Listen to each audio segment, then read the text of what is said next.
The Clark Mhm. sisters, 16 years in the making. I talked to Kiki 2 days ago, Kiki uh, Sheard, and she's talked to us about auditioning. I said, girl, bye. You ain't auditioned for nothing. You playing your mama. You had the role. How does she embody Karen Clark Sheard? Scarily. How about Mm, that? mm. It She embodied her mother. And when I was there's something else to this, because she is when I said this is why this movie took so long. You had to get old enough to play your mother, because there was no one that could play Karen Clark Sheard other than Kiera Sheard. And she studied her mother.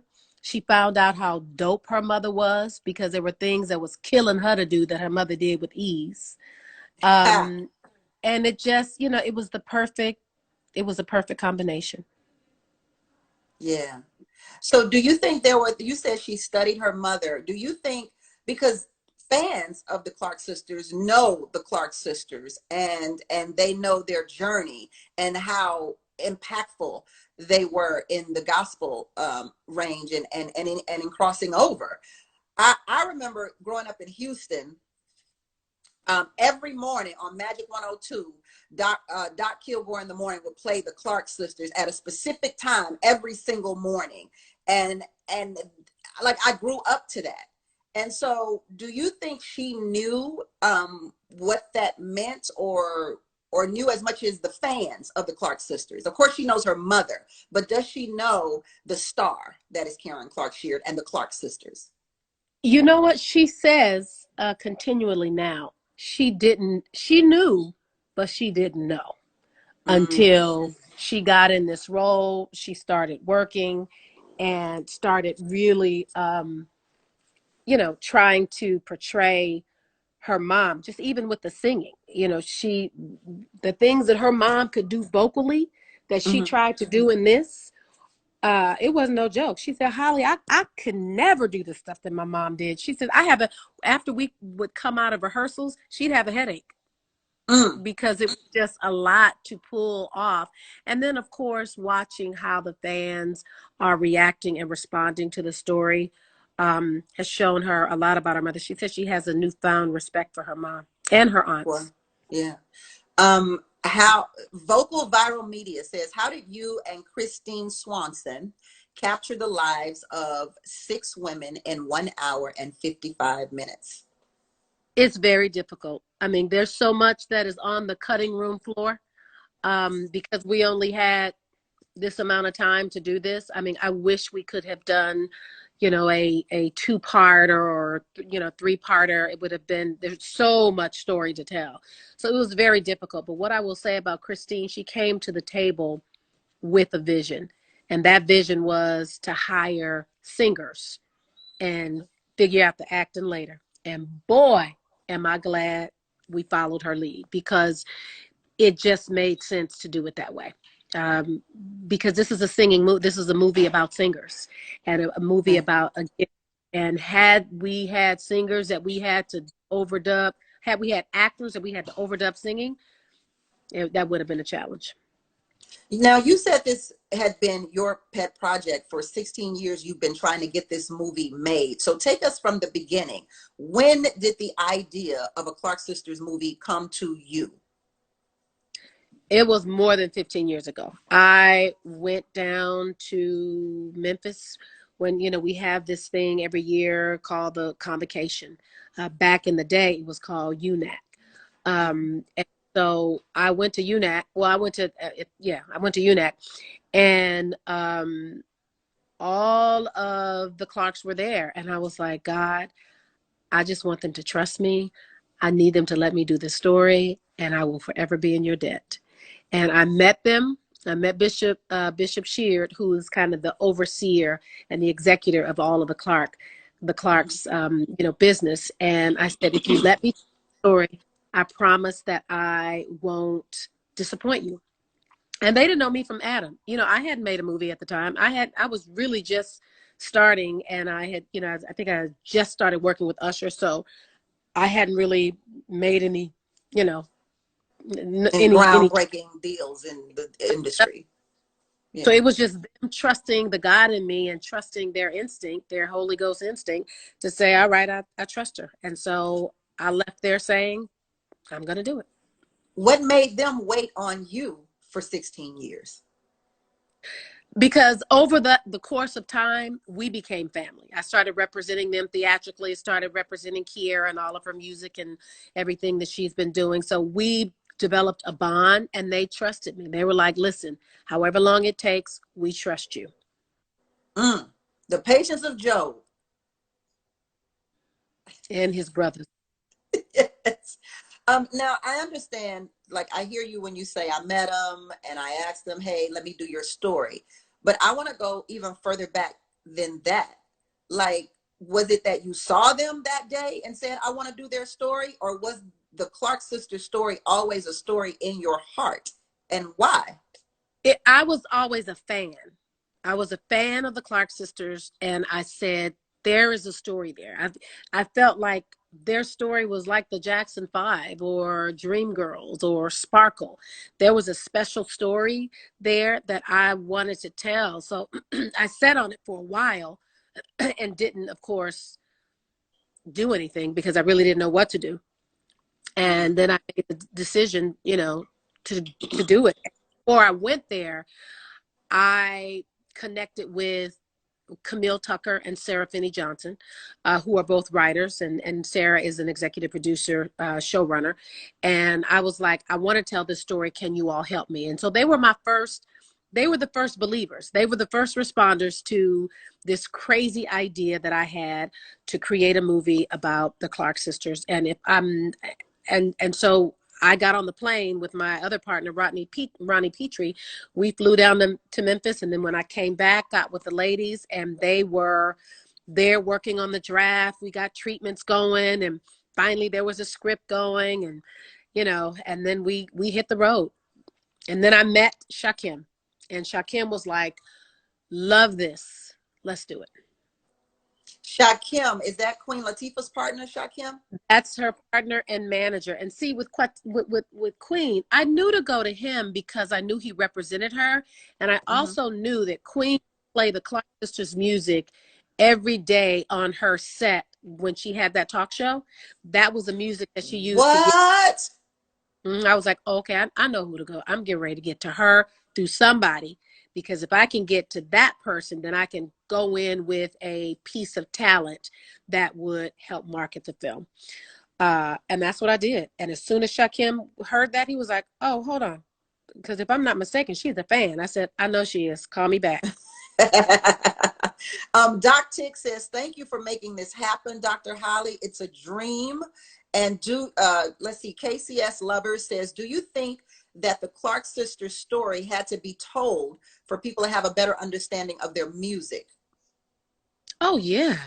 You had to tell their story, because then you understand their journey, and then you understand how brilliant Twinkie was and where that brilliance came from. Dr. Maddie Muff Mhm. driving their gifts, and that's a beautiful thing about her, and that's something that I want to be able that I'm hoping people will take from the movie, especially mothers. When you see a gift in your kid, stir up that gift, teach them how to cultivate it, teach them to be vigilant Yeah. in and diligent in working and training that gift, because that's what she did. And although she worked the gifts in her kids, one thing she always said, no matter what you do, stay together and keep God first. So my plan, my hope, my prayer is that people walk away with an understanding of the importance of family, the importance of faith, and the importance of, when you find a gift, stir it up. Why a movie on Lifetime versus a movie on the big screen, Dr. Carter? Well, I the one thing I do enjoy about Lifetime is how they platform stories of women. And I felt like this was such a strong female centered story. I didn't want it to get lost in the hoopla of what happens when you are at the big screen. I wanted to be able to command an audience and focus it in and have it run over and over again so that the story will live on Mhm. after we premiere on this Saturday. Yeah, this Saturday is when the movie comes out. The Clark sisters this Saturday. I know I can't wait, and there are several people online saying I'm so excited for this movie.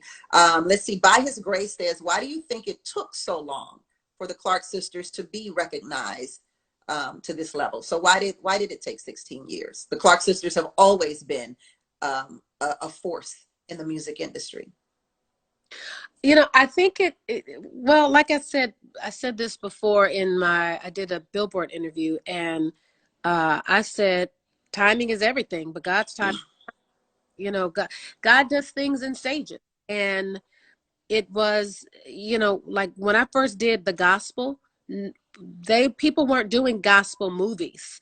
And so I did that one, and it kind of stopped Hmm. until we're more ready. We're in a season now where this climate, this pandemic, this fear that's rampant, Yeah. stories of hope, redemption, it's time for that. It's time for it. Now, I mean, I wish we weren't in quarantine because we had premieres planned. We were touring the country, honey. We was ready to be getting on planes, off planes, and honey, I had my furs. I was ready to go. I just, you I better know. I know you another movie. had your fur and your Gucci boots. You was You ready. know it. I had my Gucci boots ready. I was ready, honey, to go and talk. Hey, God bless you here, the Clark sisters. Yes, we're here. Yes, we're so happy to be here. Mm-hmm. All that's Yes, done. darling. Yes. It's um, done. Done. But we have but pivoted to a viral social media marketing campaign that has been really received well. So God knew, and He's working it out either way.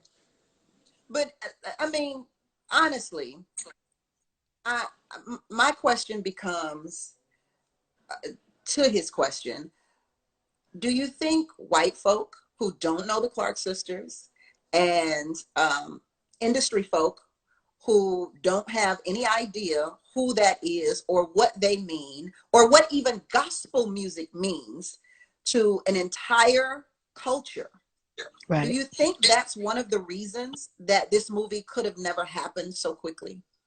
Oh, 100%. 100%.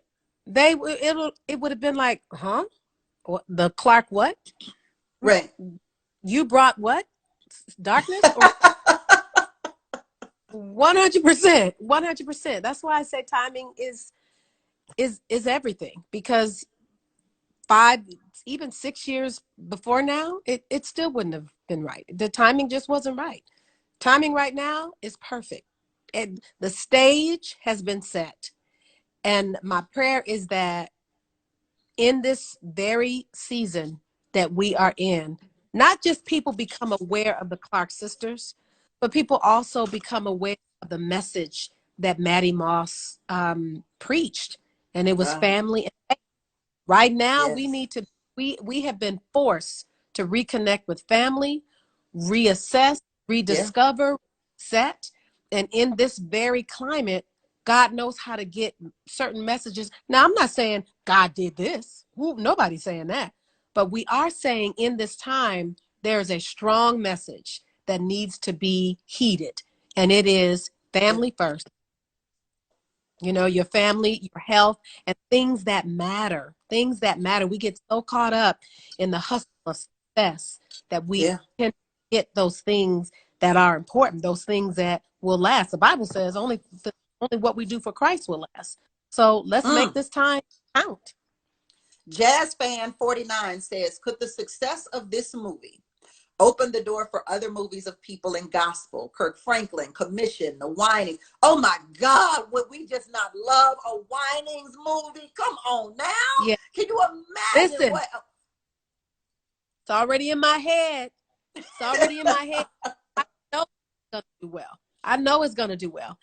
So it's already in my head what other stories we could be telling right now, because there's so many stories out there. Mhm. So many stories out there. Yeah, definitely. Um, had you ever, have you you become so successful and not particularly had to cross over into mainstream, but you have a juxtaposition where you're mainstream and gospel, where it all connects. Were you driven? Like, were you a person who was always driven to be successful, or did that part not really matter and you're just kind of working for God? I think I absolutely have to say it's both, because I believe that our gifts make room for us and take us into rooms that you know that we could never imagine.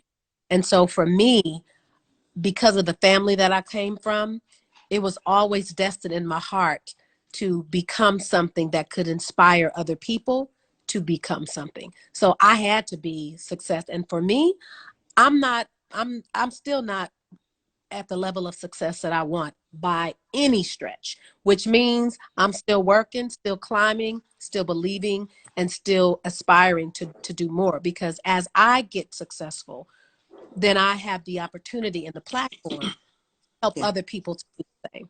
And while I am, climbing toward the success, I put God in front so people will see the importance of the balance. Yes. Everybody is online asking for a soundtrack from the movie. So will there be a soundtrack? Yes, there will be. I can finally say Donald Lawrence and I worked to the, and not just Donald and I, but my partner in this, Norman Jumpy. We worked our fingers to the bone, and there will be a soundtrack. And just stay tuned for when you can get it. But it'll be moments from the film going into music Of the moments. soundtrack. Oh, that's good. That's good. I like Yeah. that. Yeah, that's a So you'll great hear, idea. and then it'll go right into, and that part was Donald's idea. He's a genius anyway. So is there music in the movie that does not belong to the Clark sisters? Like, is there new music in the movie, or is it all music from the past? No, it's all Clark sister music. Mm. And what else can we expect? Can you give us a tidbit of what we're looking forward to this Saturday on Lifetime when we watch the Clark sisters?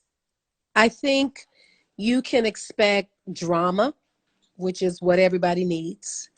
You can expect that drama redeeming itself, which may not be what everybody gets.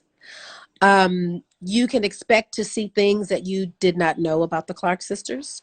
Can you You give can. us what's one thing you think we didn't know about the Clark sisters that we will find out in this movie, Dr. Carter? That's a spoiler alert. Is it a spoiler alert? I can't tell you that. All I Oh, can come tell on you, now. I'm trying to get I, a little bit of something up in here. the only thing I can let you know are there things that you will find out about Dr. Maddie Moss Clark that you didn't know.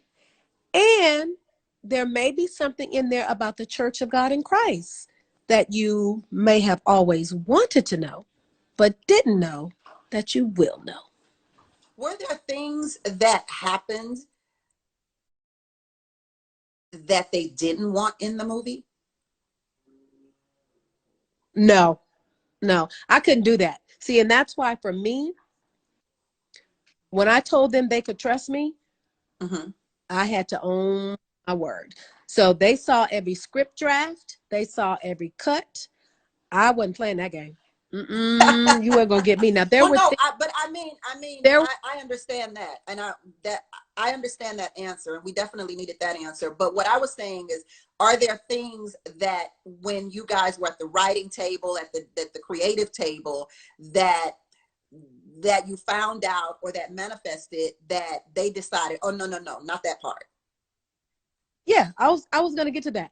Oh, okay. Yes, there were things, and I had to talk to the bishop and to Karen and to them, and I'd have to be like, now let me say this: you don't want a movie that people gonna click off, so you're gonna have to let some of this. Well, I know you still believe us, but we can't be Right. bored believers. So you're gonna have to let some of this release. So I had to have my there were times that I definitely had to have those conversations because there were things that were, now, mind you, it was things that people might have guessed over the years but didn't know. Right. So there were things that we had to really coddle because I had to make sure they were protected by all measure.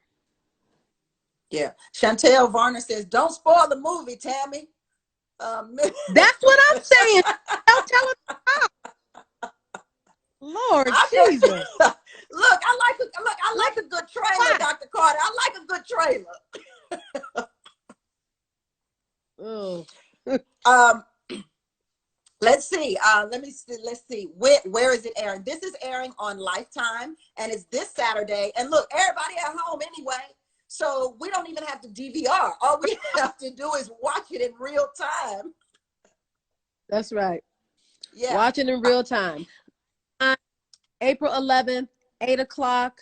That's Eastern, 7 Central, and I think it's 5 our time. And then And listen, we're Millicent, going to be doing what'd she say? Millicent says that he's from Trinidad, so he'll be watching. It's great, right? I love it. I love it. Yeah. We're going to have a virtual red carpet.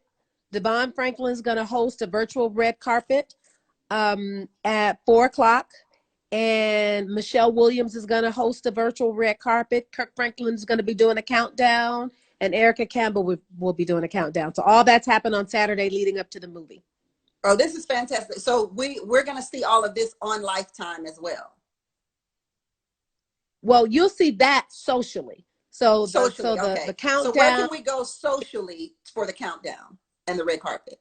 So go to Lifetime's page and you'll see Devon, you'll see Erica, Kirk, and Michelle, all at different times. 3 and 4 and 5. Those Okay. are the times. So Dr. Carter, And I'll thank make you sure, so much. I'll go to my Instagram and get all that information. Dr. Holly Carter. Dr. Holly Carter on FOXSOUL with her new TV pilot. It's called Chatter. So you make sure you want to watch that on Monday. What time is Chatter on Monday on FOXSOUL? 7 p.m. Pacific Standard Time. And then, of course, the Clark For 30 minutes. Sisters this Saturday. Make sure you check your local listings to find out what time it's on. I have to go out with this one because so many people say this and someone has said it online. PSC says, "Oh, that's not Mary J. Blige you're talking to." So do you get that you look like Mary J. Blige all the time, Dr. Carter? All the time. I don't know why they say that. I'm sure it's just the blonde hair.